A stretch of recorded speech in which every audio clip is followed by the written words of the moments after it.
जय हिंद दोस्तों। यूपीएससी और स्टेट पीसीएस के लिए पॉलिटी, भारत की राज्य व्यवस्था, Indian polity A to Z पढ़ने वाले हैं हम लोग।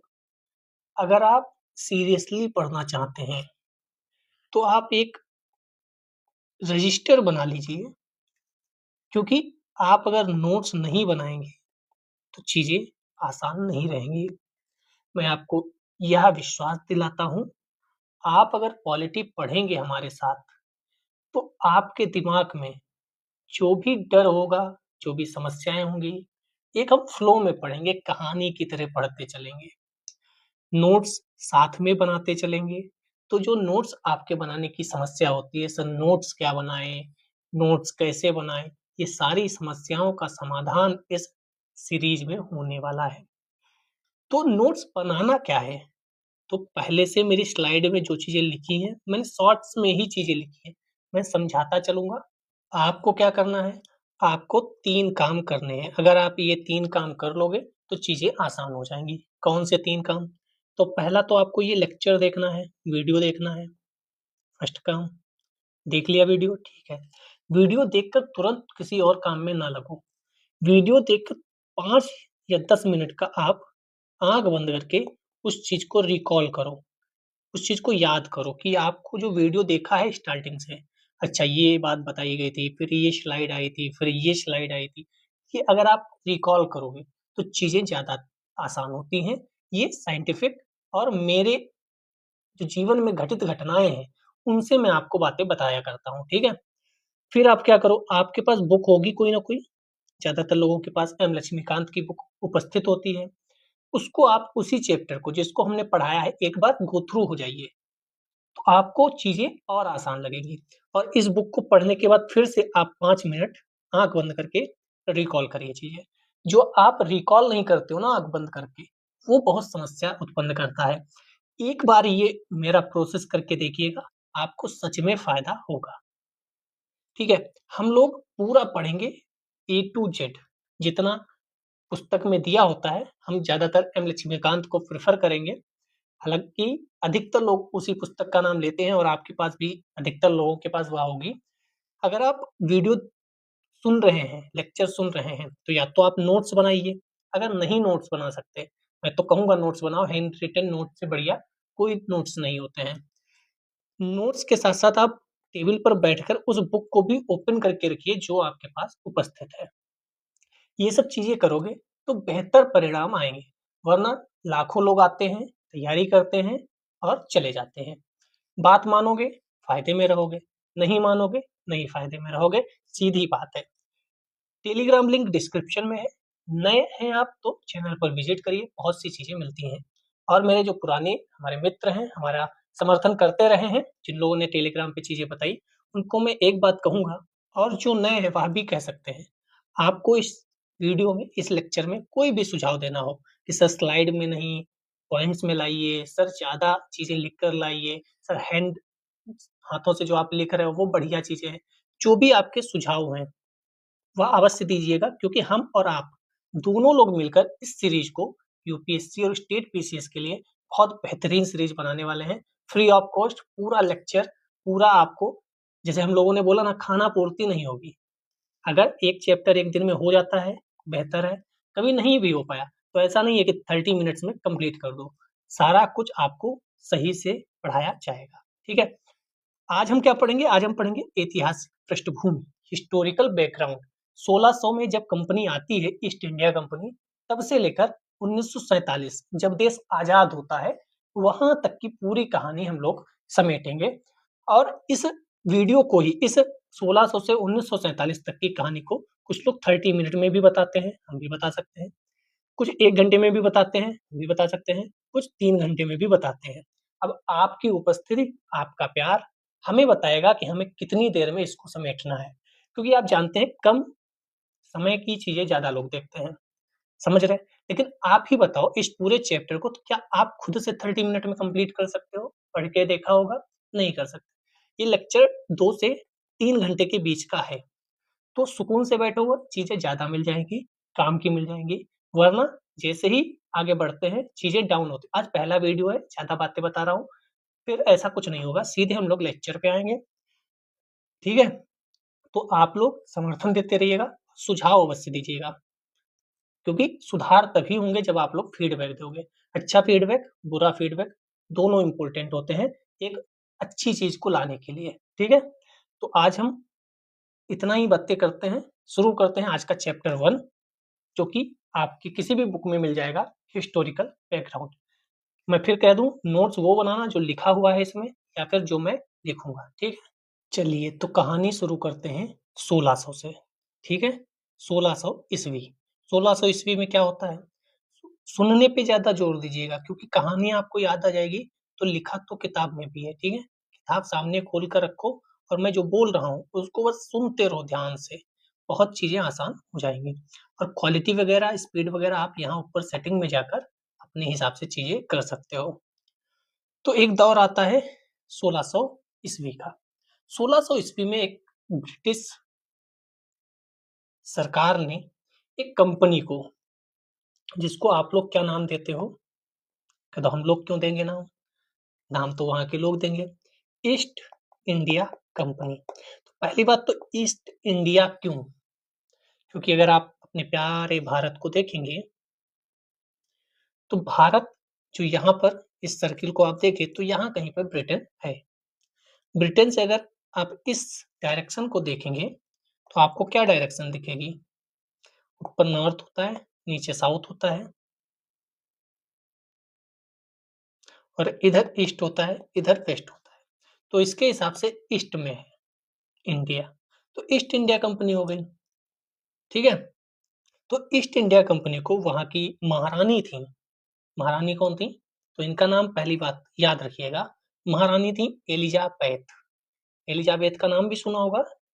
एलिजाबेथ महारानी ने ईस्ट इंडिया कंपनी को एक चार्टर दिया। क्या दिया? चार्टर। हिंदी में भी चार्टर बोलेंगे। चार्टर मतलब अधिकार।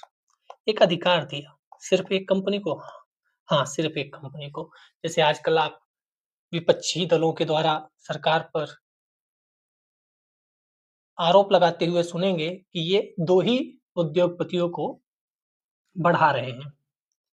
तो आप इससे रिलेट कर सकते हो उस समय। हालाँकि मैं कोई ऐसा नहीं कह रहा कि 2 ही कंपनियों को बढ़ा रहे हैं या 2 ही व्यक्तियों को बढ़ा रहे हैं, ऐसा कुछ नहीं है। लेकिन आपको याद हो जाएगा ऐसे। तो उसमें कौन थी? एलिजाबेथ। एलिजाबेथ ने ईस्ट इंडिया कंपनी को ये अधिकार दिया कि जाइए आप पूरे भारत में या पूरे ईस्ट की तरफ, ईस्ट में सिर्फ भारत तो नहीं था, पूरे भारत में पूरे ईस्ट की तरफ व्यापार करिए जाकर। तो व्यापार करने आए, ये सब आपने इतिहास में पढ़ा भी होगा। व्यापार करते-करते 1765 तक सिर्फ ये व्यापार कर रहे थे। अब 1765 तक क्यों? क्योंकि 1757 1764 ये 2 घटनाएँ बहुत बड़ी हुई थी। 1757 में क्या हुआ? आप लोग जो इतिहास पढ़कर आए होंगे वो ज़्यादा अच्छे से रिलेट करेंगे। तो 1757 में प्लासी का युद्ध होता है, 1764 में बक्सर का युद्ध होता है। ये कहानी कहाँ की है? तो ये कहानी है यहाँ पर बंगाल की। बंगाल मतलब पहले जो आज का पश्चिम बंगाल है, जो आज का बांग्लादेश है, कुछ हिस्सा असम, मेघालय का भी, बिहार, झारखंड, उड़ीसा का कुछ हिस्सा मिलाकर बंगाल कहा जाता था। तो बंगाल में 2 लड़ाइयाँ लड़ी गईं, एक प्लासी की लड़ाई और एक बक्सर की लड़ाई। जब प्लासी और बक्सर की लड़ाई लड़ी गई, तो क्या हुआ? तो इस क्षेत्र पर ब्रिटिशर्स का अधिकार हो गया। ब्रिटिशर्स का अधिकार हो गया, तो अभी तक ये क्या कर रहे थे? अभी तक ये कर रहे थे व्यापार। तो व्यापार में कोई संविधान, कोई नियम, कोई कानून, कोई बनाने की आवश्यकता नहीं। रिलायंस इंडस्ट्री क्या किसी क्षेत्र पर रूल्स रेगुलेशन बनाती है क्या? नहीं बनाती। वो अपनी कंपनी में भले रूल्स रेगुलेशन बनाती हो, क्योंकि कंपनी उसे चलानी है। तो अभी तक कंपनी व्यापार कर रही थी, तो उसे रूल्स रेगुलेशन बनाने की आवश्यकता नहीं थी। लेकिन अब वह इस क्षेत्र पर अधिकार कर चुके हैं 1765 में, जिसे आप बंगाल, बिहार, उड़ीसा आज का कह सकते हो। अब इन्हें जब यहाँ अधिकार हो गया तो इन्हें दीवानी और राजस्व, टैक्स भी तो लगाएंगे, सबसे पहले तो टैक्स ही आता है। दीवानी और राजस्व का अधिकार प्राप्त हो गया। अब जब आपको एक एरिया पे शासन करना है तो आपको कुछ ना कुछ रूल्स रेगुलेशन संविधान बनाने पड़ेंगे। तो यहाँ पर एक रेगुलेटिंग एक्ट आता है। रेगुलेटिंग एक्ट कब आता है? 1773 में। आप लोग किताब सामने रखेंगे तो बेहतर समझ में आएगा। 1773 में रेगुलेटिंग एक्ट आता है। क्यों आता है? सबसे मेन तो यही याद रखना है क्योंकि यहाँ पर शासन चलाने लगे थे कंपनी के लोग, या कंपनी के हैं तो ज्यादा बेहतर होगा। फिर क्या हुआ? 1765 से कहानी चलती हुई पहुंचती है 1765 से कहानी पहुंचती है 1858। 1858 में क्या हुआ? 1858 में 1857 की क्रांति हुई। 1857 की क्रांति हुई और थोड़ी बड़ी क्रांति थी। सब कुछ हिल गया उत्तर भारत में खास तौर पर। तो वहां की जो ब्रिटिश सरकार थी उसने कहा अब हो गया बहुत। अब कंपनी जो शासन चला रही है वो कंपनी नहीं, अब ब्रिटिश सम्राट, वहां जो महारानी या जो वहां का राजा था वह शासन चलाएगा। तो आपको दो डेट याद रखनी है, एक तो 1765, अभी काम की चीज नहीं है, अभी नोट करने की आवश्यकता नहीं पड़ेगी। 1765 एक याद रखना है और दूसरा 1858 याद रखना है। ठीक है? क्यों? क्योंकि 1765 में कंपनी ने शासन चलाना शुरू किया और 1858 में सम्राट या न्यासी या ब्रिटिश राजा महारानी उन्होंने शासन चलाना शुरू किया। तो मोटा मोटा अगर हम इसको आपके नोट करने के लिए बनाए हैं तो आप नोट करने के लिए क्या बनाओगे? दो चीजें लिखोगे। पहले तो 1600 डेट याद रखोगे। 1600 में क्या हुआ? ब्रिटिश ईस्ट इंडिया कंपनी को महारानी एलिजाबेथ के द्वारा चार्टर दिया गया। ठीक है? फिर दूसरी डेट क्या याद रखोगे? 1600। दूसरी डेट आपको याद रखनी है 1765। इससे पहले आप 1757 और 1764 हिस्ट्री में पढ़ोगे तो वह हिस्ट्री से कनेक्ट करके पढ़िएगा। फिर आपको याद रखना है 1858। ये तीन डेट याद रखनी है बस। एलिजाबेथ का नाम 1600 में याद रखना है और ईस्ट इंडिया कंपनी याद रखनी है। इतना याद रखोगे तो बेहतर चीजें हो जाएंगी। और इसके बाद अपना जो स्वतंत्रता दिवस है वह याद रखना है। तो अब आप कनेक्ट कर लोगे। 1600 से 1765 में क्या हुआ? सिर्फ कंपनी व्यापार कर रही थी। फिर 1765 से 1858 तक क्या हुआ? कंपनी ने शासन करना शुरू किया क्योंकि एक क्षेत्र ऑक्युपाई कर लिया था। 1858 से 1947 तक क्या हुआ? ब्रिटिश राजा या रानी के शासन की शुरुआत हुई। सम्राट का शासन, क्राउन का शासन बोला जाता है। 1858 में किसका शासन? क्राउन का शासन। और फिर 1947 हम स्वतंत्र हो गए, स्वतंत्रता मिल गई, आजाद हो गया। तो मोटा मोटा हमें इतना पढ़ना है आज। ठीक है? तो ये तो व्यापार कर रही थी तो इसमें कोई संविधान बनाने की, कोई रूल रेगुलेशन की जरूरत नहीं। तो ये तो हमें पढ़ना नहीं है, ये आप हिस्ट्री में पढ़ोगे। चाहे उसमें आप कर्नाटक का युद्ध, फारूक सियार द्वारा चीजें करी गई, हॉकिन आया था, वो सब आप वहां पढ़ोगे। हमें 1765 से 1947 तक जाना है। तो सबसे पहले तो 1773 में चलेंगे। क्यों? 1765 और 1773 में क्या है? तो 1765 में जो दीवानी और राजस्व के अधिकार प्राप्त हुए उसको समझने में, उसको सिंप्लीफाई करने में कुछ समय तो लगेगा ना, क्योंकि एकदम से थोड़ी कंपनी सारे रेगुलेशन बना लेगी। वो अभी समझेगी कि मैं यहाँ शासन कर सकती हूँ कि नहीं। वह अन्य तरीके से काम करना शुरू करेगी। कहाँ? अपने बंगाल में वह अन्य तरीके से काम करना शुरू करेगी। लेकिन जब उसे पता चल जाएगा कि ऐसे ना हो पाएगा तो वह एक रेगुलेटिंग एक्ट लाती है। 1773 से पहले भारत में ब्रिटिश का शासन ईस्ट इंडिया कंपनी के नियंत्रण में था। ठीक है? कंपनी के पास प्रशासनिक और व्यापारिक अधिकार थे लेकिन कोई स्पष्ट संविधान या एकीकृत शासन नहीं था। उसके कंपनी के प्रशासनिक व्यापारिक अधिकार थे लेकिन संविधान, कोई रूल रेगुलेशन, कोई नियम, कब्जा, कोई क्षेत्र पर राजस्व, उतना वो सब नहीं था। धीरे धीरे ब्रिटिश सरकार ने नियंत्रण अपने हाथ में ले लिया। कब? 1858। चलिए मेन मुद्दे की बात आती है 1773 में। तो अगर मैं कहूं पहला अधिनियम भारत का, पहला एक्ट भारत का कब आया? 1773 में। इसे क्या बोला गया? रेगुलेटिंग एक्ट बोला गया। अब रेगुलेटिंग एक्ट क्यों बोला गया? देखिएगा जितने अलग अलग एक्ट आए हैं, अधिनियम आए हैं, उनके नाम भी अलग होंगे। कभी आप पढ़ोगे चार्टर एक्ट, तो कभी आप पढ़ोगे भारत सरकार अधिनियम, कभी भारत परिषद अधिनियम। इन सब का भी अपना अपना महत्व है। ठीक है, तो अभी हम क्या पढ़ेंगे? अभी पढ़ेंगे भारत का रेगुलेटिंग एक्ट, 1773 का रेगुलेटिंग एक्ट। भारत में ब्रिटिश सरकार का पहला कदम था। इससे पहले तो कोई एक्ट बना नहीं था, तो इसका बहुत ही ज्यादा संवैधानिक महत्व था, क्योंकि पहली बार कोई एक्ट आ रहा है। और इसका काम क्या था, ये क्यों आया? तो इसका काम था, कंपनी जो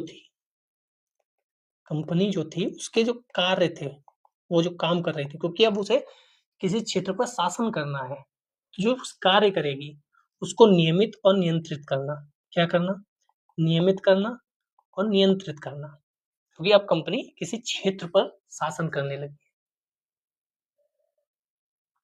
यही पहली बार अब एरिया आया, तो कोई केंद्रीय प्रशासन भी होगा ना। केंद्रीय प्रशासन, कोई प्रशासन भी तो होंगे। जैसे आज प्रशासन क्या है? आज प्रधानमंत्री से लेकर आपके डीएम एसडीएम ये सब क्या है? शासन प्रशासन के द्वारा ही तो चीजें चल रही हैं। तो जब आप क्षेत्र को ऑक्युपाई करोगे, तो आपको कहीं ना कहीं केंद्रीय प्रशासन बनाना पड़ेगा, लोगों को रखना पड़ेगा। तो सबसे बड़ा काम क्या होता है यहाँ? सबसे बड़ा काम होता है बंगाल का गवर्नर जनरल बनाना। मतलब मतलब ये है, समझते हुए सुनते हुए ध्यान से चलिएगा। यहाँ बम्बई था, मुंबई नहीं बम्बई, यहाँ मद्रास था, और यहाँ पे था बंगाल। ये तीन बड़ी प्रेसिडेंसी हुआ करती थी। तो यहाँ का भी गवर्नर था, यहाँ का गवर्नर था, यहाँ का गवर्नर था, अलग अलग। यहाँ बंगाल के गवर्नर को बंगाल का गवर्नर जनरल बना दिया गया, और वो था कौन? तो वारेन हेस्टिंग्स। तो सबसे पहला और सबसे बड़ा जो आपको फैक्ट याद रखना है, जो कहानी में ट्विस्ट आता है, वह आता है 1773 में। बाकी जो पीछे पढ़ाए हैं वह सब आप हिस्ट्री में भी पढ़ोगे, तो उसकी जरूरत कोई उतनी नहीं है। लेकिन आपको सीधे सीधे क्वेश्चन पूछे जाते हैं 1773 का रेगुलेटिंग एक्ट। पहला काम, वारेन हेस्टिंग्स को बंगाल के गवर्नर के जगह पर बंगाल का गवर्नर जनरल बना दिया गया। और यही नहीं, ये होता तो थोड़ा कम था। और क्या किया गया? 4 सदस्यीय कार्यकारी परिषद। कार्यकारी शब्द से ही आप समझ जाओगे, कार्य करने के लिए कोई परिषद का गठन किया गया। उसकी सहायता करने, गवर्नर की सहायता करने के लिए एक कार्यकारी परिषद बनाई गई। तो यहाँ पर अगर सही से देखें तो 1+4 के नाम से ये संस्था, ये प्रशासन चलाने के लिए चीजें बन गई। तो एक गवर्नर जनरल बन गया और 4 सदस्य इसको दे दिए गए सहायता करने के लिए। ये यहाँ सिर्फ बात हो रही है बंगाल का गवर्नर जनरल बना है, इसकी अभी बात नहीं हो रही। यहाँ जैसे कहानी चल रही थी वैसे ही चलेगी। अब आप किसी एरिया पे राजस्व इकट्ठा कर रहे हो, कोई समस्या हो गई अब, क्योंकि आप जनता पर शासन करना शुरू कर दिए। प्रशासन तो बन गया, अब आएगा न्यायपालिका। तो न्यायपालिका के लिए आपको सुप्रीम कोर्ट भी बनाना पड़ेगा। यहाँ ये ध्यान रखिएगा, कई बार फंसाया जाता है उच्च न्यायालय देकर। तो सबसे पहले उच्च न्यायालय नहीं बना है, क्या बन रहा है? सुप्रीम कोर्ट, सर्वोच्च न्यायालय बन रहा है। 1773 के एक्ट से बना। अब जैसे ही एक्ट में आएगा कि सुप्रीम कोर्ट बनाना है, वैसे ही सुप्रीम कोर्ट थोड़ी बनने लगेगा, या बनने भी लगेगा तुरंत थोड़ी बन जाएगा 2-4 दिन में। तो ये बनना शुरू हुआ, इसकी स्थापना हुई 1774 में। कहाँ बनेगा? बंगाल की बातें हो रही है तो बंगाल में ही तो सबसे पहले, यानी कि कलकत्ता में बनेगा। तो आप याद कैसे रखोगे? आप याद रखोगे प्लासी का युद्ध हुआ, वो आप हिस्ट्री में पढ़ोगे कैसे वो सब कहानी होती है। 1764 में फिर आपका 22 अक्टूबर के दिन बक्सर का युद्ध होता है। हेक्टर मुनरो के नेतृत्व में ब्रिटिश लड़ते हैं। पूरा याद रखना है हिस्ट्री में भी।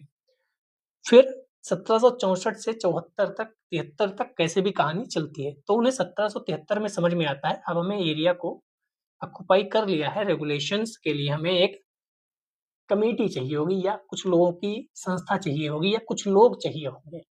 तो क्या कुछ लोग चाहिए होंगे तो अब क्या करें? तो बंगाल के गवर्नर को बंगाल का गवर्नर जनरल ये कह सकते हैं थोड़ा-सा ओहदा बढ़ा दिया, थोड़ा-सा उसको वैल्यू दे दी कि अब चीज़ें चेंज हो रही हैं।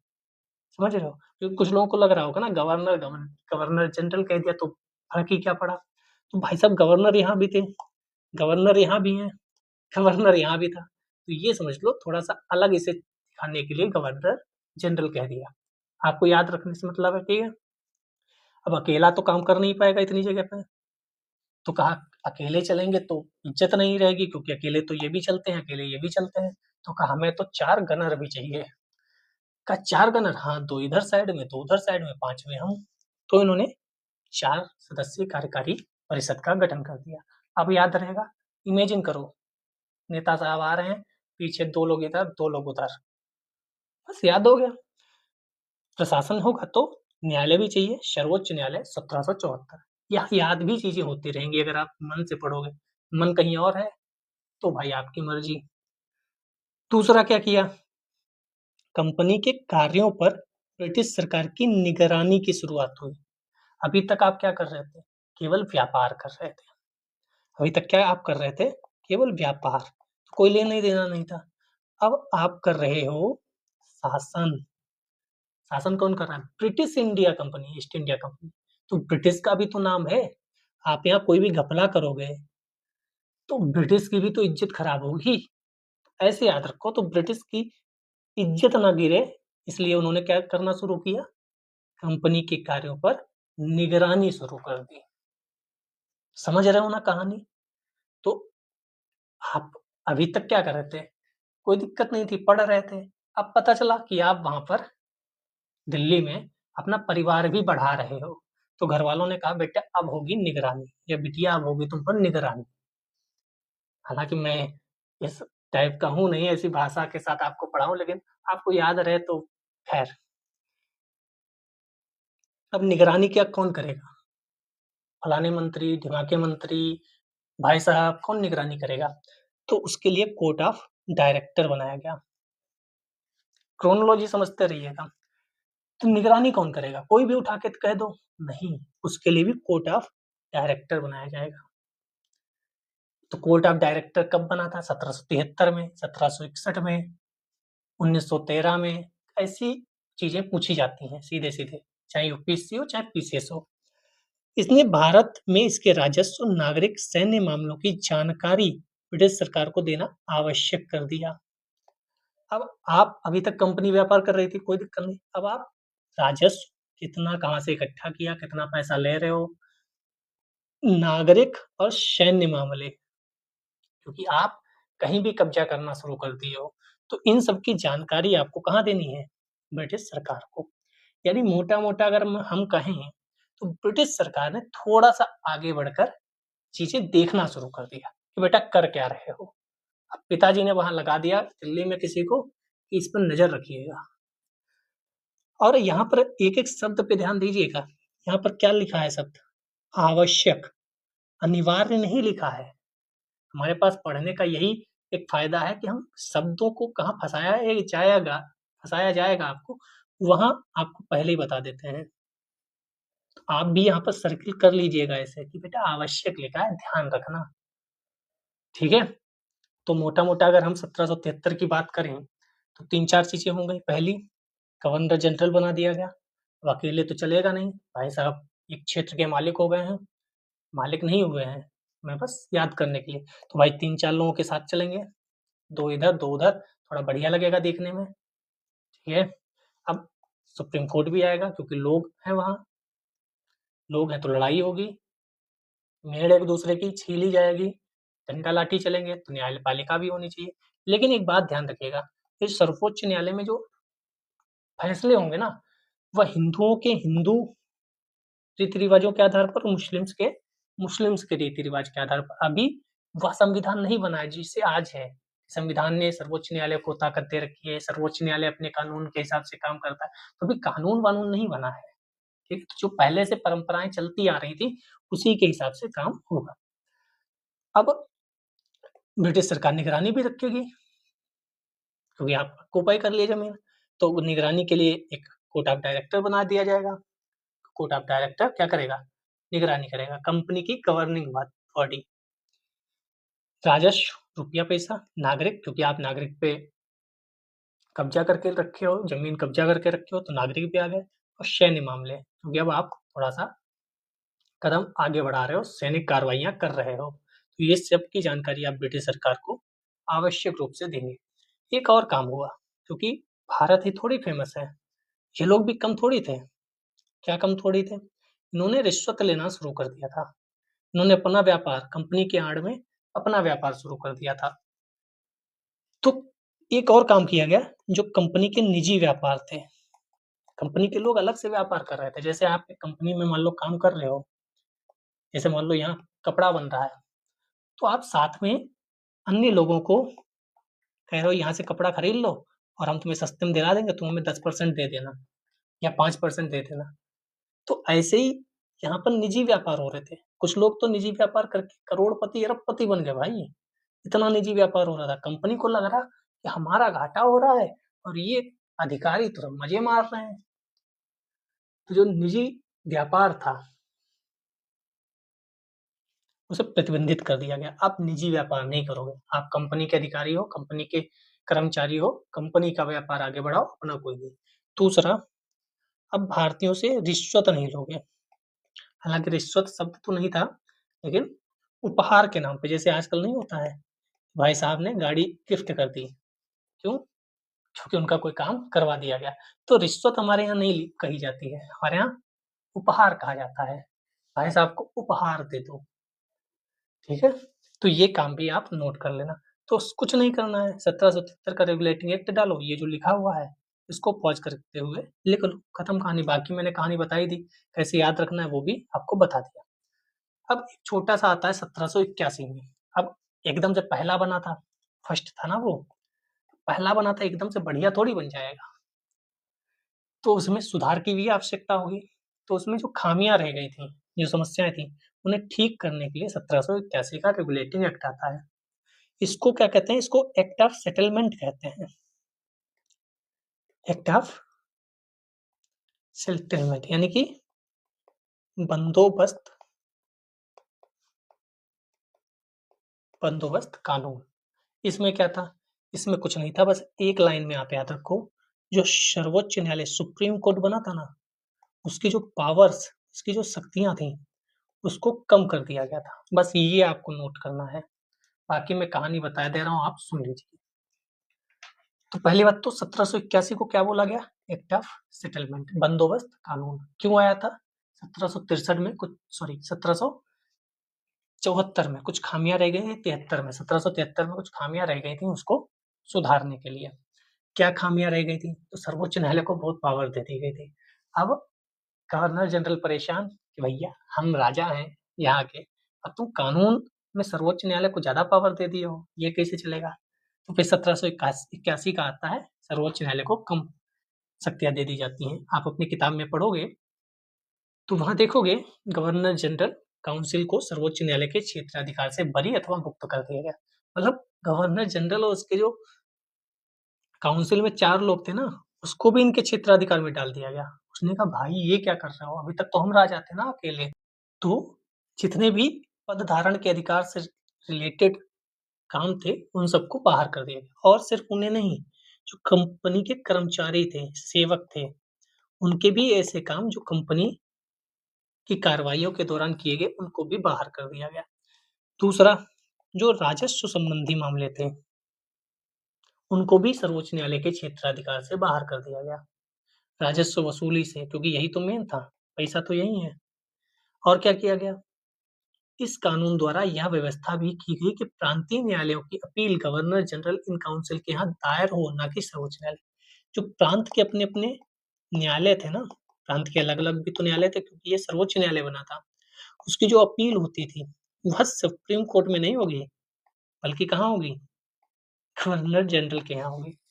आजकल हम लोग अपील कहाँ करते हैं? हाईकोर्ट से सर्वोच्च न्यायालय में। नीचे वाली जो सत्र न्यायालय होते हैं उनकी हाई कोर्ट में। यहाँ ऐसा नहीं है, यहाँ प्रांत न्यायालय की जो अपील है वह सर्वोच्च न्यायालय में नहीं होगी, गवर्नर जनरल के यहाँ होगी, गवर्नर जनरल इन काउंसिल के यहाँ। इस कानून में और क्या किया गया, गवर्नर जनरल इन काउंसिल को जो प्रांत में न्यायालय है ना, उनके लिए नियम विनियम बनाने के लिए अधिकृत किया गया। तो आपको मोटा-मोटा समझ में आ गया कि भैया गवर्नर जनरल को पावर बढ़ाई गई, सर्वोच्च न्यायालय की पावर को घटाया गया। इसमें एक और काम किया गया, क्या? इस कानून द्वारा कलकत्ता के सभी निवासियों को सर्वोच्च न्यायालय के अधिकार क्षेत्र के अंतर्गत कर दिया गया, क्योंकि कलकत्ता के लिए ही तो आया था, देखें तो कलकत्ता में ही तो काम हो रहा था। तो कलकत्ता में जो भी लोग थे, उसको इसके अंतर्गत कर दिया गया और न्यायालय हिंदुओं के निजी कानूनों के हिसाब से हिंदुओं पर, मुसलमानों के निजी कानून के हिसाब से मुसलमानों पर मामले तय करता था। जो मैंने ऊपर बताया था कि हिंदुओं के अकॉर्डिंग हिंदू के जो रिवाज रीति-रिवाज थे, जो हिंदू के कानून थे, उसके हिसाब से मुस्लिम्स पे मुस्लिम्स के कानून के हिसाब से काम हो रहा था। तो अगर आप इसको समझ लेंगे ना, तो आपको सारी चीज़ें समझ में आ जाएँगी। दूसरा आप क्या समझोगे? हिंदुओं पर हिंदुओं के हिसाब से, मुस्लिम्स पर मुस्लिम्स के हिसाब से चीज़ें चल रही थी। इसको एक्ट ऑफ सेटलमेंट यानी कि बंदोबस्त कानून कहा गया, 1781 में आया था। संशोधन अधिनियम, देखो यहाँ पे लिखा भी है संशोधन अधिनियम, क्योंकि ये 73 वाले का संशोधन था। समझ गए? आगे बढ़ते हैं। आप ऐसे ही लिख लो ये। अब आता है 1784 में, इसको बोला गया पिट्स इंडिया एक्ट। क्या बोला गया? Pitt's India act. इसमें भी 1773 में जो कमियां थी, उसको दूर करने के लिए लाया गया। तो 1781 में भी दूर करने के लिए लाया गया, 1784 में भी कमियां दूर की गई। कितनी कमियां थी? अब आप ऊपर वाले में देखोगे तो क्या हुआ, सर्वोच्च न्यायालय को बहुत कम कर दिया। अब सर्वोच्च न्यायालय को कम कर दोगे तो फिर चीजें सुधारेंगी थोड़ी ना, और बिगड़ेंगी। तो इसने जो ब्रिटिश सरकार थी जो ब्रिटिश सरकार थी और ईस्ट इंडिया कंपनी थी, दोनों के बीच डुअल कंट्रोल व्यवस्था, कंट्रोल बढ़ा दिया गया, नियंत्रण और बढ़ा दिया गया, क्योंकि ये तो जलवे में थे ना भाई, कि अपन तो अपन ही है। तो इनसे कहा गया ऐसा है, देखो अपनी राजनीतिक पावर और अपनी वाणिज्यिक पावर, आप व्यापार और जो शासन उसको थोड़ा सा अलग करिए, क्योंकि अब आप दो काम कर रहे हो। अभी तक ईस्ट इंडिया कंपनी थी, आपको मैंने अधिकार दिए, सर्वोच्च न्यायालय बना दिया, गवर्नर जनरल बना दिया, 4 सदस्य दे दिए, हमें लगा था आप सुधार लोगे चीजें, लेकिन आपका घपला चालू है। तो अब क्या करेंगे? तो आप राजनीति को अलग रखिए, सरकार अलग चलाइए, उद्योग व्यवस्था यानी वाणिज्य व्यापार अलग रखिए। कहा कैसे पता करेंगे? तो कहा ऐसा है, एक बोर्ड ऑफ कंट्रोल बना दो। इससे पहले क्या बना था? इससे पहले बना था board of directors, sorry court of directors, तो वह बना था। लेकिन अब बोर्ड ऑफ कंट्रोल, शब्दों को पर विशेष ध्यान दें, control, board of control, Bharat के प्रशासन पर सीधा नियंत्रण, अब कोई किंतु परंतु नहीं। और जो वह था ना, कोर्ट ऑफ कंट्रोल जो था, उसको क्या किया गया? उसको कहा गया आप व्यापारिक देखो, और इनको कहा गया आप राजनीतिक प्रबंधन देखो, राजनीति पर कंट्रोल करो, क्योंकि ये आगे बढ़ गए। तो पहले जो बोर्ड ऑफ डायरेक्टर्स थे, वो अब क्या देखेंगे? व्यापार। जो अब बना है बोर्ड ऑफ कंट्रोल, वो क्या देखेगा? राजनीति, शासन, प्रशासन। तो जो पहले बना था, जो अब बना है, उन दोनों को अलग अलग काम दे दिया गया। आप इनके व्यापार को नियंत्रित करेंगे, आप इनकी राजनीति को नियंत्रित करेंगे। तो यहीं से अगर देखें तो दो लोग आ गए, यानी कि द्वैध शासन शुरू हो गया, व्यापार अलग, राजनीति अलग। नियंत्रण बोर्ड जो था, ये बोर्ड ऑफ कंट्रोल, इसे नियंत्रण बोर्ड कहा गया। इसको बहुत शक्ति दी गई। ब्रिटिश नियंत्रित जो भारत में थे, उनकी नागरिक, सैन्य, सरकार, राजस्व गतिविधियां, अधीक्षण और नियंत्रण का पूरा अधिकार था। आप कभी भी अधीक्षण कर सकते हो और पूरा नियंत्रण, आराम से नियंत्रण करो जाके। तो दो कारण महत्वपूर्ण थे इसमें, क्या क्या? पहला था, भारत में कंपनी के अधीन क्षेत्र को पहली बार ब्रिटिश आधिपत्य क्षेत्र कहा गया। पहली बार क्या कहा गया? ब्रिटिश के आधिपत्य में क्षेत्र है, ब्रिटिश आधिपत्य क्षेत्र। और दूसरा क्या था, ब्रिटिश सरकार को भारत में कंपनी के कार्यों प्रशासन में पूर्ण नियंत्रण प्रदान किया गया। ये दोनों शब्दों पर विशेष ध्यान रखिएगा, सीधे क्वेश्चन पूछा जाता है कि ब्रिटिश कंपनी के कार्यों और प्रशासन पर पूर्ण नियंत्रण कब प्रदान किया गया, तो 1784। और ब्रिटिश आधिपत्य क्षेत्र कब घोषित किया गया है, कब कहा गया, तो आप 1784 याद रखिएगा। अगर मैं तीन चार चीजें बोलूं तो पहला क्या याद रखेंगे आप, पहला याद रखोगे कि बोर्ड ऑफ कंट्रोल बना 1784। शॉर्ट नोट्स बना रहे हो तो लिखो पिट्स इंडिया एक्ट 1784, नीचे लिखो बोर्ड ऑफ कंट्रोल, फिर लिखो बोर्ड ऑफ डायरेक्टर व्यापारिक काम, बोर्ड ऑफ कंट्रोल राजनीतिक काम, तो शासन, ये लिख लो। फिर तीसरा पॉइंट लिखो ब्रिटिश आधिपत्य क्षेत्र कहा गया पहली बार, और फिर लिखो पूर्ण नियंत्रण हो गया कंपनी के कार्यों पर। 5 पॉइंट, कहानी खत्म। अब आता है 1786 का अधिनियम। 1786 में कुछ नहीं हुआ, एक गवर्नर जनरल आया कॉर्नवालिस, ये आया तो इसने शर्तें रखी कि भाई मैं जा रहा हूं तो शर्तों के बिना नहीं जाऊंगा। आप चलवा देख रहे हो लोगों का, वो कह रहे थे सर्वोच्च न्यायालय की शक्तियां कम करो, ये कह रहे हैं शर्तें मानो तो हम जाएंगे, ऐसे ही थोड़ी थे। तो इन्हें गवर्नर जनरल नियुक्त किया गया। क्या शर्तें थी, पहला कमांडर इन चीफ बना दो, हिंदी में लिखे, क्या कहा इन्होंने, इन्होंने कहा मुझे कमांडर इन चीफ बना दो, कमांडर इन चीफ यानी कि सेनापति। आप इंग्लिश में लिखिएगा, इंग्लिश में ही लिखा आएगा। कमांडर इन चीफ मतलब सेनापति, सेना का सर्वोच्च मैं रहूं। दूसरा क्या कहा, विशेष मामले में अपने काउंसिल के निर्णयों को अधिभावी करने या ना मानने का अधिकार। वहां तो सर्वोच्च न्यायालय को कम करवा रहे थे, इन्होंने कहा जो आप सदस्यों को बिठा रखे हो ना काउंसिल में, मेरी जो 4 लोग थे, उनके जो निर्णय है उनको मैं मान और ना मान सकता हूँ, निर्णय ना मानने का अधिकार। ये 2 कहोगे तभी हम जाएंगे। तो क्या था, मान लिए गए, कहा जाओ सरकार आप ही सब कुछ हो। वो 4 लोग हैं ना, उनकी भी बात को किनारे रखो, आप जो कहोगे वह हुक्म होगा। और आपको सेना भी दी जाती है, आप कमांडर इन चीफ, सेनापति, ठीक है। तो ये 2 शर्तों की वजह से 1786 का जो अधिनियम है वह आता है और बहुत इंपॉर्टेंट है। यहाँ जो मैं करा रहा हूँ वो सब इंपॉर्टेंट ही है। ये 2 पॉइंट्स लिखो, आगे बढ़ो। कॉर्नवालिस आता है 1793 में, यही स्थायी बंदोबस्त लागू करता है, आपने देखा होगा सुना होगा कहीं ना कहीं हिस्ट्री में। फिर आता है चार्टर एक्ट 1793 में।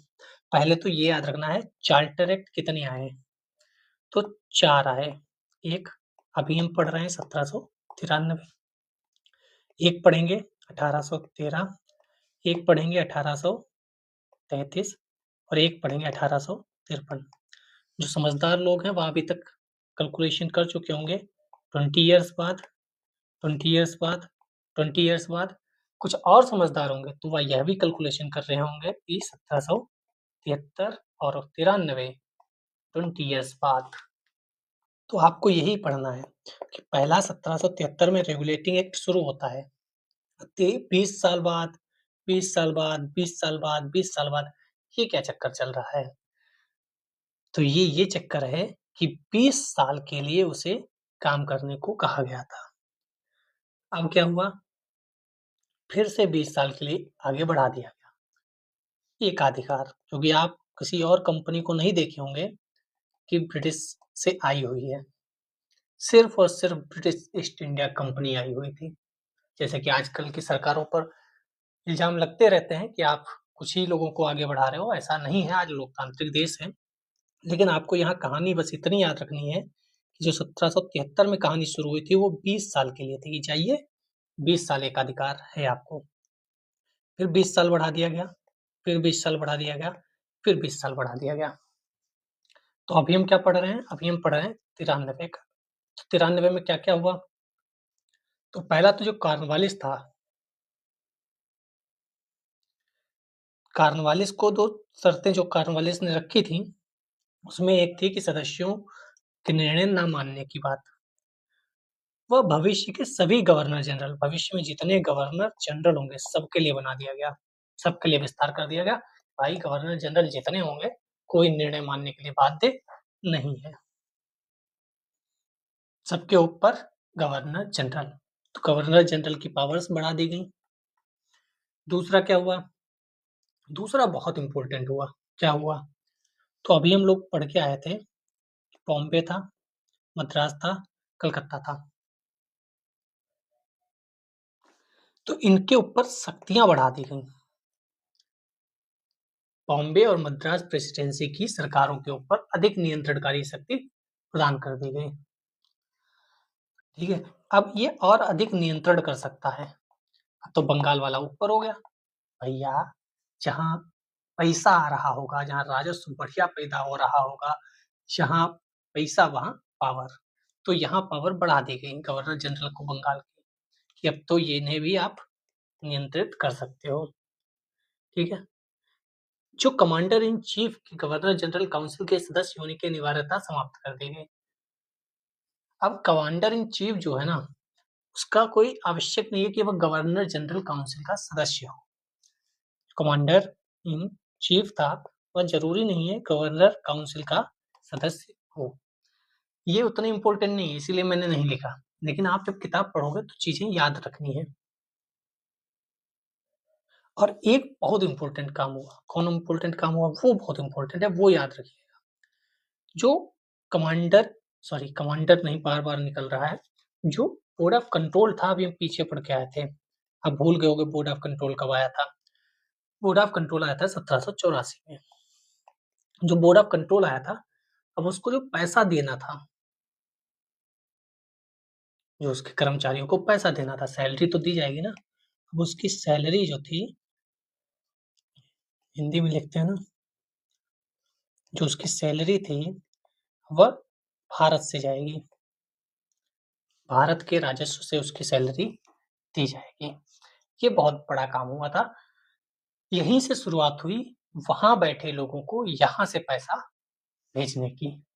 तो बोर्ड ऑफ कंट्रोल के लोगों की सैलरी भारत के राजस्व से उसका भुगतान किया जाएगा। ये याद रखिएगा। अब तुरंत 20 साल बाद आ जाएंगे। अब कोई देखो, अब हम लोगों ने अभी क्या पढ़ा था? 1773 से कहानी शुरू हुई। फिर हम पहुंचे 1781 में। फिर हम पहुंचे 1784 में। फिर हम पहुंचे 1786 में। फिर हम पहुंचे 1793 में। अब सीधे हम पहुंच गए 1813 में। यानी कि इन 20 वर्षों में देखो कितने बीच में संशोधन, पिट्स इंडिया एक्ट और भी एक्ट आ गए। लेकिन अब सीधे 93 से 13 पहुंचेंगे, 13 से 33 पहुंचेंगे और 33 से 53 पहुंचेंगे। शुरुआत में कठिन होता है, जैसे पहली वीडियो है, थोड़ा हो सकता है ऊपर नीचे लगे आप, लेकिन जैसे जैसे हम आगे बढ़ते हैं तो स्टेबल होती जाते हैं, चीजें समझ में आने लगती हैं इस वीडियो से। और इन एक्ट से ये समझना चाहिए, हम स्टार्टिंग में उतने स्टेबल नहीं होते हैं, स्टार्टिंग में उतना रिदम नहीं होता है। पहली वीडियो थोड़ा सा ऊपर नीचे हो सकती है, लेकिन सीखते हुए हम आगे बढ़ते हैं। तो अब देखो इनका स्टार्टिंग में कितने एक्ट आ गए। अब आपको ऐसे ही बना लेना है और याद रखना है कि अच्छा इसमें ये था, अच्छा इसमें ये था, इसमें अच्छा इसमें ये था, इसमें ये था, इसमें ये था, इसमें अच्छा ये था, इसमें वो कॉर्नवालिस आया था तो कमांडर इन चीफ बन गया था और वो शक्तियाँ इसमें ये था, ये था, ये था, ये। अगर ऐसा आप करने लगे तो समझ लो आपका यूपीएससी कोई नहीं रोक सकता। रिवीजन ऐसे ही होता है। ऐसे लाइन बनाओ और बस लिखना शुरू करो। अच्छा हाँ ये था, ये था, ये था। रिकॉल हो रहा है कि नहीं? रिकॉल हो रहा है तो चीजें आसान हो रही हैं। अब हम चलते हैं 1813 में। एक ही लाइन याद रखनी है मेन रूप से, एक ही लाइन याद रखनी है। क्या? कंपनी का व्यापारिक अधिकार समाप्त हो गया। एकाधिकार, व्यापारिक एकाधिकार समाप्त हो गया। अब भारत के साथ व्यापार सबके लिए खोल दिया गया। लेकिन एकदम से थोड़ी व्यापार समाप्त हो जाता है, एकदम से हो जाता है नहीं। तो क्या हुआ? चाय और चीन, चीनी नहीं, एक किसी पीवाईक्यू को मैं देख रहा था, वहाँ शक्कर लिखा था। क्या लिखा था? शक्कर। उसने सोचा चीन नहीं, चीनी लिखा है। चीन नहीं, चीनी लिखा है, तो चीनी को शक्कर कर दो। ऐसे भी पीवाईक्यू दिखते हैं। चाय और चीनी, चीनी वही अपना पड़ोसी देश, तो चीन, मैं भी देखो चीनी लिख रहा हूँ। चीन, चीन अपना पड़ोसी देश। तो चीन के साथ जितना भी व्यापार होता है, उस पर अभी भी एकाधिकार बना रहेगा। और चाय, जिसके बिना सुबह न होती, चाय पर भी एकाधिकार बना रहेगा। तो 2 चीज़ों पर अभी एकाधिकार बना रहेगा, बाकी एकाधिकार समाप्त कर दिया गया। अब ब्रिटिश की सभी कंपनियां आकर व्यापार कर सकती हैं, क्योंकि सभी कंपनियों को वहां ब्रिटिश में लग रहा था कि वहाँ बहुत पैसा है, सब पैसा पैदा करके आ रहे हैं, हमें भी दो। तो सरकार गिरा देंगे या तो, क्योंकि जनता बौखलाएगी ना कि भैया हमें भी जान दो। तो सरकार ने कहा ऐसा है, जाओ सब लोग लूटो जाकर, भारत में बहुत पैसा है। फिर सब लोग आते हैं, लेकिन जो पहले से स्टेबल है वो तो स्टेबल रहेगा ना। तो एकदम से एकाधिकार भी समाप्त नहीं हो सकते, क्योंकि चीजें बिगड़ जाएंगी। तो चाय और चीन याद रखिएगा, चीन ही नहीं है। तो स्टेटमेंट क्या आएगी? स्टेटमेंट आएगी 1813 में पूरी तरीके से या पूर्णतः एकाधिकार समाप्त कर दिया गया।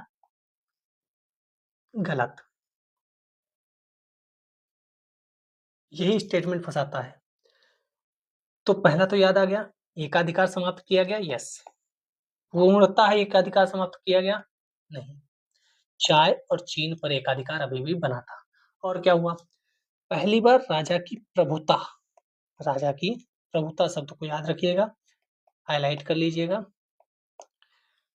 इस कानून ने भारत में कंपनी शासित क्षेत्र जो भी थे, ब्रिटेन की राजा की प्रभुता को प्रकट व स्थापित किया कि अब जो क्षेत्र है ना, वह राजा की प्रभुता के अंतर्गत आते हैं, राजा के अंतर्गत आते हैं। 1813 में काफी मैसूर पूरा ऑक्युपाई कर लिया था इन लोगों ने, मराठा भी कहीं ना कहीं थोड़ा बहुत काम चल रहा था, तो काफी क्षेत्र अब ऑक्युपाई हो रहा था। कर्नाटक तो पूरा ऑक्युपाई कर ही लिया था इन लोगों ने। और एक बहुत बड़ी बात हुई। क्या बात हुई? ईसाई मशीनरी, धर्म परिवर्तन जो सुनते रहते हो आप, ईसाई मिशनरी जो था, इस कानून ने ईसाई मिशनरियों को भारत आकर लोगों को प्रबुद्ध करने की अनुमति दी। शब्द को ध्यान रखिएगा, क्या बोला है? प्रबुद्ध। बाकी आप समझदार हो कि प्रबुद्ध इन्होंने कैसे किया। आज भारत के कितने क्षेत्र प्रबुद्ध हो गए हैं, जहां काफी 90-90% आबादी ईसाइयों की हो गई है, ऐसे इन्होंने प्रबुद्ध किया। लेकिन अभी तो खोलेंगे नहीं ना कि कैसे प्रबुद्ध किया। तो राजा की प्रभुता, ईसाई मिशनरी क्या करने आएंगे? प्रबुद्ध लोग मूर्ख हैं हमारे यहाँ इनके नजरों में, तो उनको प्रबुद्ध करने आए। और पश्चिमी शिक्षा का प्रसार प्रसार, देखो ईसाई मिशनरी आ रही, पश्चिमी शिक्षा आ रही, तो पश्चिमी शिक्षा का प्रचार प्रसार कब शुरू हुआ? यही शुरू हुआ। इस कानून ने भारत की स्थानीय सरकारों को व्यक्तियों पर कर लगाने के लिए अधिकृत किया। यानी जो स्थानीय सरकार थी, स्थानीय गवर्नमेंट, उसको भी टैक्स कर लगाने के लिए अधिकृत किया गया। कर भुगतान नहीं करने पर दंड की भी व्यवस्था की गई स्थानीय सरकारों पर। तो चीजें याद रखिएगा, 1813 बहुत महत्वपूर्ण है। कई बार हमने पीवाईक्यू करा रखे हैं, आप नीचे प्लेलिस्ट में जाओगे तो पीवाईक्यू आप देखोगे। हम इसके बाद पॉलिटी की पीवाईक्यू भी कराएंगे, और आप कहेंगे तो इस वीडियो के अंत में ही पीवाईक्यूज ऐड कर लिया करेंगे कुछ, जैसा आप बताओगे सुझाव आपके माने जाएंगे। ठीक है, तो 1813 इन सब में सबसे महत्वपूर्ण है। व्यापारिक एकाधिकार समाप्त हुआ? पूर्णता समाप्त हुआ? नहीं। चाय, चीन पर एकाधिकार अभी भी बना था। राजा की प्रभुता, ईसाई मिशनरी, पश्चिमी शिक्षा का प्रचार प्रसार, स्थानीय गवर्नमेंट टैक्स के लिए अधिकृत किया। खत्म। ठीक है। अब 20 साल बाद फिर आता है 1833। इसमें क्या होगा? तो वहां जो चाय और चीन बच गया था ना, अब इसमें वह भी खत्म कर दिया जाएगा। ठीक है, इसमें वह भी खत्म कर दिया जाएगा, पूर्ण रूप से एकाधिकार समाप्त। तो दोनों फँसाए जाते हैं। पूर्ण रूप से एकाधिकार कब समाप्त हुआ? तो 1833। और एकाधिकार कब समाप्त हुआ? 1813। भारत में कानून बनाने का अधिकार केंद्र में केंद्रित पहली बार भारत को एक राजनीतिक इकाई के रूप में देखा। पहली बार कहा गया कि भारत एक राजनीतिक इकाई है। और क्या हुआ? जो बंगाल का गवर्नर जनरल था ना, उसे अब क्या किया गया? उसे भारत का, पूरे भारत का गवर्नर जनरल बना दिया। क्योंकि 1833 तक ये लोग मराठा भी ऑक्युपाई कर लिए थे। मराठा क्षेत्र भी, यानी कि इधर तो पहले ही था, ये भी हो गया, ये भी हो गया पूरी तरीके से। तो अब इसे भारत का गवर्नर जनरल बना दिया गया, जिसमें सभी नागरिक और सैन्य शक्तियां निहित थीं। इस अधिनियम ने पहली बार एक ऐसी सरकार का निर्माण किया जिसका ब्रिटिश कब्जे वाले संपूर्ण भारतीय क्षेत्र पर पूर्ण नियंत्रण था। विलियम बेंटिक भारत का प्रथम गवर्नर जनरल बनता है। तो भारत का गवर्नर जनरल कौन बनता है? बेंटिक बाबू पहले भारत के गवर्नर जनरल बनते हैं। ये वही बेंटिक हैं जो 1829 में सती प्रथा को खत्म करते हैं, कानून बनाते हैं। और अब आप देख रहे हो ना, भारत का गवर्नर जनरल, यानी कि व्यवस्था कैसी हो रही है? केंद्रीयकरण हो रहा है, केंद्र को शक्तियां दी जा रही हैं। अभी तक क्या था? ये अलग अलग काम कर रहे थे, अब केंद्रीकरण हो गया। भारत के केंद्रीकरण की दिशा में यह अधिनियम आया। इसने मद्रास और बंबई के गवर्नरों को विधायिका संबंधी शक्ति से वंचित कर दिया, क्योंकि अब तो पूरा एक हो गया ना। अब कानून कौन बनाएगा? भारत का गवर्नर जनरल। भारत का गवर्नर जनरल पूरे ब्रिटिश भारत में विधायिका के असीमित अधिकार प्रदान कर दिए। पूरी तरीके से केंद्रीकरण व्यवस्था लागू हो। गवर्नर जनरल ही विधायिका के असीमित अधिकार से प्रदान कर दिए गए। पहले बनाए गए कानूनों को नियामक कानून कहा गया। नए कानून के तहत बने कानूनों को एक्ट या अधिनियम। तो अभी तक जो बने थे उसे क्या कहा गया? नियामक कानून। क्या कहा गया? नियामक। अब जो बनेंगे वह एक्ट बनेंगे, वह अधिनियम बनेंगे। Governor general of India Bharat का विलियम बेंटिक, मैंने बता ही दिया। ये शब्द से मेरा लेना देना नहीं है। खैर, लॉ कमीशन की स्थापना, पहला अध्यक्ष मैकाले। पूर्ण रूप से एकाधिकार समाप्त होता है, भारत का गवर्नर जनरल बनता है, पूरी तरीके से केंद्रीकरण व्यवस्था आ जाती है। और क्या हुआ? जिसकी आप तैयारी कर रहे हो, सिविल सिविल सेवकों के लिए प्रतियोगिता। किसी को भी नहीं बनाओगे, प्रतियोगिता करानी पड़ेगी। इसका प्रयास किया गया। इसमें कहा गया कंपनी में भारतीयों को किसी पद, कार्यालय, रोजगार को हासिल करने से वंचित नहीं किया जा सकता। यानी कि अब भारतीय भी प्रतियोगिता में पार्टिसिपेट करके नौकरी पा सकते हैं। लेकिन फिर क्या हुआ?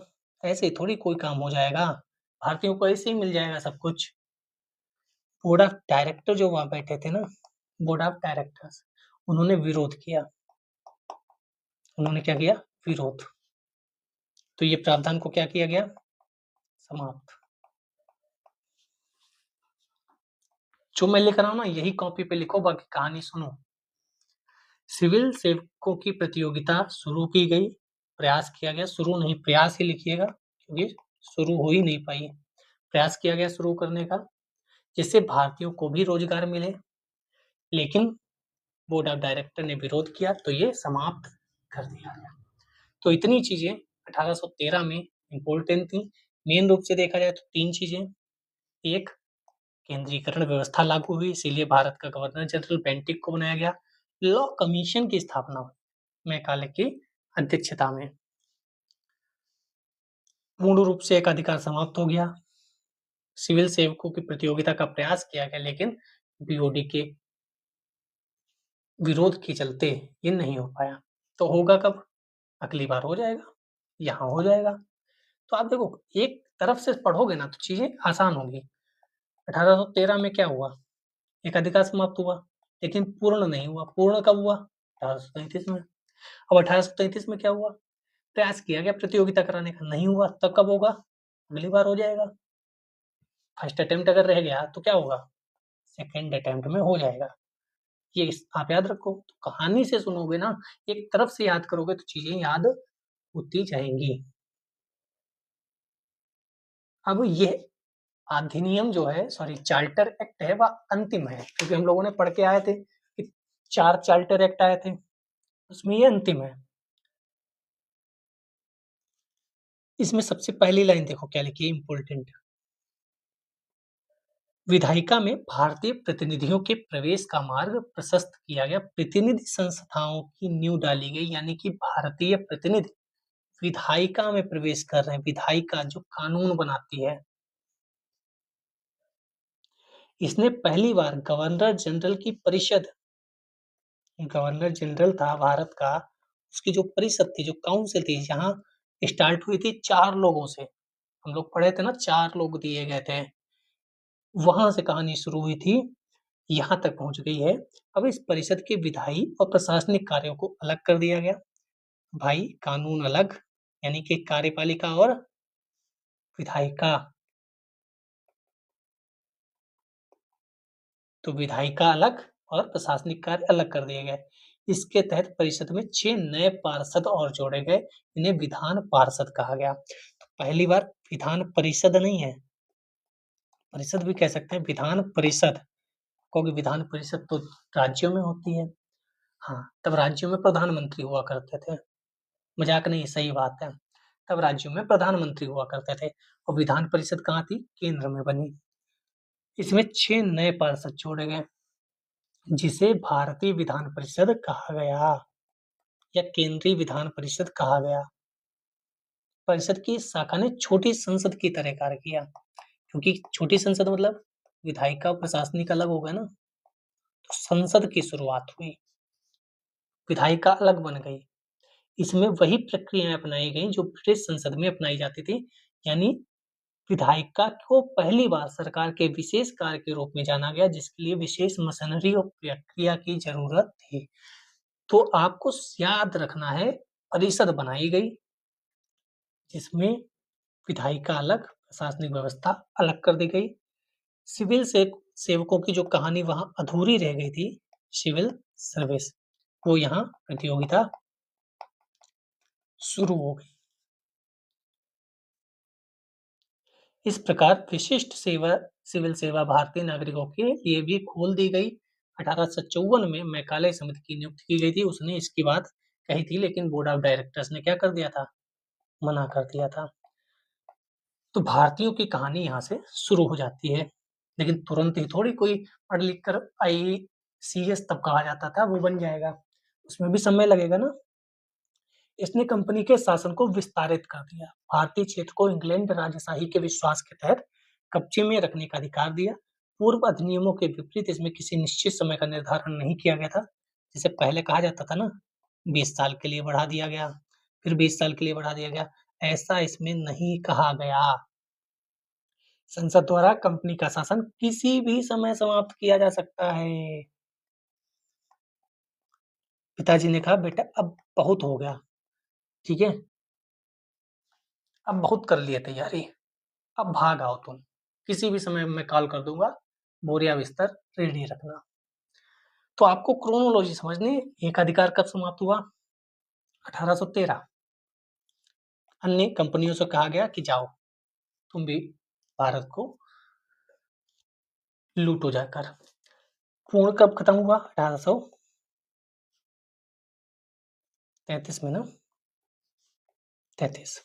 और अब क्या चल रहा है, 1853। अब कहा गया 20 साल के लिए नहीं, कभी भी बुला सकते हैं। प्रथम बार भारतीय केंद्रीय विधान परिषद में स्थानीय प्रतिनिधित्व प्रारंभ किया गया।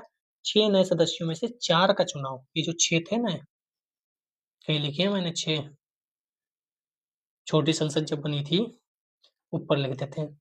जो 6 नए सदस्य आए परिषद में, उसमें 4 का चुनाव यहाँ से हुआ। भारतीय प्रतिनिधियों के प्रवेश का मार्ग प्रशस्त किया गया, जो लिखा है ना उसमें। एक तो बम्बई प्रेसिडेंसी थी वहां से, एक मद्रास थी वहां से, एक आगरा थी, ये भूल जाते हैं लोग, ये याद रखिएगा आगरा, और एक बंगाल तो थी। तो बॉम्बे, मद्रास और बंगाल। जैसे आज राज्यसभा में लोग जाते हैं ना अलग-अलग राज्यों से, वैसे मान लो 6 में से 4 लोग जो थे, वह एक बॉम्बे से, एक मद्रास से, एक आगरा से, एक बंगाल से अपनी-अपनी बातें रखने के लिए परिषद में पहुँचते हैं। तो स्थानीय प्रतिनिधित्व प्रारंभ किया गया, ये ध्यान रखिएगा। 4 लोग 4 जगह से। ये पूछ लिया जाएगा कहाँ-कहाँ से थे, तो बंगाल, बॉम्बे, मद्रास सबको याद रहता है। आगरा बोलते हैं लोग तो सर्किल मार लेना। विधायिका अलग हो गई, प्रशासनिक अलग हो गई। कब? 1853 में। छोटी संसद कहा जाने लगा क्योंकि एक तरीके से संसद ही बनी थी। भारतीय विधान परिषद, राज्यसभा समझ सकते हो। प्रतियोगिता शुरू हुई, भारतीयों को मौका मिलेगा। अब 20 साल के लिए नहीं बढ़ाया जाएगा, अब तो कभी भी समाप्त कर दिया जा सकता है। जैसे घर वाले कहते हैं ना, बेटा 5 साल हैं, जाओ मौज करो जाके, लग गई नौकरी बढ़िया वरना आ जाना। 4 साल 6 महीने हो गए थे। घर वालों ने कहा बेटा ऐसा है, आप कभी भी बुला सकते हैं। अब तुम्हारी उम्र याद रखो ना 18 से 53 हो गई है तैयारी करते करते, तो 1853 याद रखो। याद रखने की ट्रिक बनानी पड़ेगी। इससे पहले क्या हुआ? इससे पहले हुआ 1857 की क्रांति। 1857 की क्रांति होती है, सब कुछ बदल गया, सबके हाथ खड़े हो गए कि भैया अब क्या होगा। तो जैसे 1857 की क्रांति होती है, सब कुछ बदल गया। लोगों ने सोचा अब कंपनी को बर्बाद कर देंगे ये लोग। कौन? भारतीय। भारतीय जाग गए हैं। तो कहा भारतीय जाग गए तो क्या करें, तो कुछ नया ट्राई करो। तो कहा ऐसा है, ये कंपनी है ना, ये खराब है। अब आप कंपनी के अंडर में नहीं, अब आप क्राउन के अंडर में रहोगे। क्राउन के अंडर में अब क्राउन का शासन चलेगा। कंपनी तो व्यापार देखती ना, क्राउन जनता की सेवा करेगा। ऐसे लालच दिया जाता है ना, फलाने हटा दो, लेकिन ये डीएम साहब, गुस्सा है लोग, इन डीएम साहब को हटाओ, नए डीएम साहब को लाओ। यही तो होता है ना, डीएम साहब की जगह कोई और भी हो सकते हैं ना। कई बार मिनिस्टर्स बदल दिए जाते हैं, फलाने मिनिस्टर नहीं काम कर पा रहे, दूसरे ले आओ। सेम यहाँ होगा कि अब कंपनी नहीं, और वैसे भी यहाँ कह दिया गया था कि कंपनी से कभी भी वापस लिया जा सकता है मामला। तो अब शुरू होगा क्राउन का शासन। अभी तक हम लोगों ने क्या देखा? 1773 देखा, वहां से 1881 गए। मैं बार बार 1800 क्यों बोलता हूँ दोस्त? 1781 गए, फिर हम पहुंचे 1784, फिर हम पहुंचे 1786, फिर हम पहुंचे 1793, फिर हम पहुंचे 1700। अब 1800 आएगा। अब क्या आएगा? 1813, फिर हम पहुंचे 1833, फिर हम पहुंचे 1853, और यहीं तक कहानी कंपनी की। कंपनी का शासन समाप्त होता है किसकी वजह से? 1857 की वजह से। अब 1858 से कहानी शुरू होगी 1947 तक। वह कहानी चलेगी किसकी? क्राउन की। तो मुझे लगता है आज के लिए इतने रखते हैं, पहला वीडियो है। आप लोग बताइएगा भी कि इसमें क्या सुधार होने की आवश्यकता है, क्या स्लाइड बना के लाया जाए, पीपीटी बना के लाया जाए, या ये फॉर्मेट सही है, आवाज़ कट रही है कि नहीं। वह सब बताएँगे, आपके कमेंट्स बताएँगे कि चीज़ें क्या करनी है। अगर आप कहोगे तो एक चैप्टर 1 दिन में भी रख लेंगे, वरना 1 आवर पर डे वाला भी। कभी-कभी 1.5 घंटे भी हो सकता है, अगर चैप्टर ऐसा है कि 1.5 घंटे में खत्म हो सकता है तो खत्म कर लेंगे। पहला वीडियो है तो थोड़ा-सा बताइएगा कि कहानी कहाँ तक पहुँची है, और हम आगे की कहानी नेक्स्ट वीडियो में देखेंगे। जय हिंद, जय भारत।